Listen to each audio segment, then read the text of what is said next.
Halo semua, salam sejahtera Malaysia. Terima kasih kerana masih setia bersama di dalam channel ini. Tuan-tuan dan puan yang amat dihormati semua, selamat datang ke channel ini. Dan kepada anda yang baru di dalam channel ini, anda dipersilakan untuk melawat channel ini untuk mendapatkan info-info hangat politik dan isu semasa di Malaysia hari ini. Saudara-saudara, terdapat satu persoalan yang saya nak kongsikan kepada anda, di mana terdapat komen ataupun satu berita maklumat yang tular dengan PH. Jika PH boleh kerjasama dengan UMNO, kenapa tidak bersatu? Seperti yang kita tahu, hari ini Kerajaan Perpaduan bersama UMNO, DAP, ataupun kita boleh katakan PH dan UMNO yang bekerja sama di dalam pembentukan Kerajaan Perpaduan. Terdapat pula persoalan, jika PH boleh kerjasama dengan UMNO, kenapa tidak bersatu? Persoalan yang ditimbulkan ataupun artikel daripada FMT, jika PH boleh kerjasama dengan UMNO, mengapa tidak bersatu? Kata Zaid, yaitu bekas ahli PKR dan DAP itu. Bekas Menteri Undang-Undang Zaid Ibrahim berkata, PH boleh menjalinkan satu bentuk kerjasama dengan bersatu sebelum PRU akan datang, kerana gabungan itu boleh bekerja sama dengan UMNO.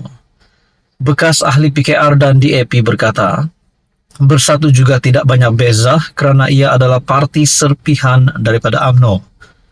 Sekiranya kami boleh menerima UMNO, sudah tentu parti serpihan seperti bersatu diberi layanan yang sama. Okey, kita stop di situ. Persoalannya, adakah Muhyiddin Yassin sebagai presiden bersatu mempunyai niat walaupun kecil niat itu untuk menyertai kerajaan untuk bersama-sama dengan Pakatan Harapan sebelum pilihan raya umum ke-16. Nah, persoalannya, sekiranya Muhyiddin Yassin membawa satu blok bersatu menyokong kerajaan ataupun menyokong PH menyertai kerajaan, makna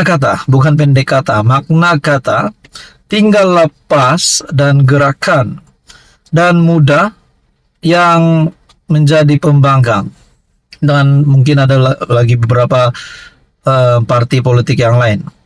Nah, saudara-saudara, kalau bersatu lakukan ini, kalau Muhyiddin Yassin lakukan ini, sudah pasti yang tinggal di dalam Perikatan Nasional adalah PAS.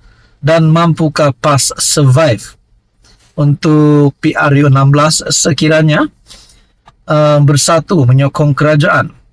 Adakah akan memberikan kesan kepada Pakatan Harapan sekiranya bersatu pula menyokong kerajaan ataupun bersama-sama dengan Pakatan Harapan? Bahkan ada yang berkata, selepas UMNO Barisan Nasional menyokong kerajaan, tren pengundian ataupun tren penyokong ataupun pengundi kepada Barisan Nasional dan juga Pakatan Harapan menurun pada PRN 6 negeri pada tahun lepas.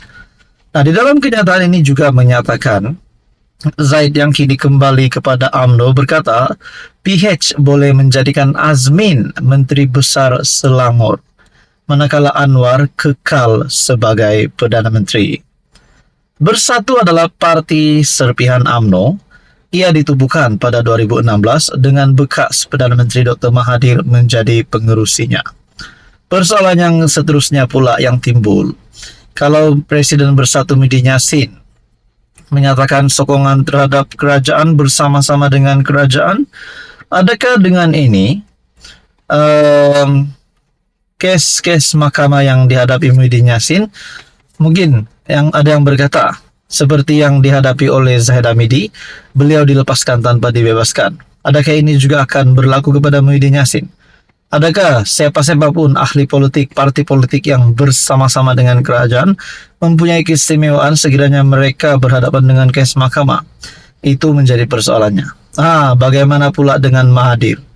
Bagaimana pula dengan Mahathir sekiranya bersatu yang menyatakan sokongan terhadap Anwar Ibrahim? Adakah Mahathir juga akan membuat perkara yang sama?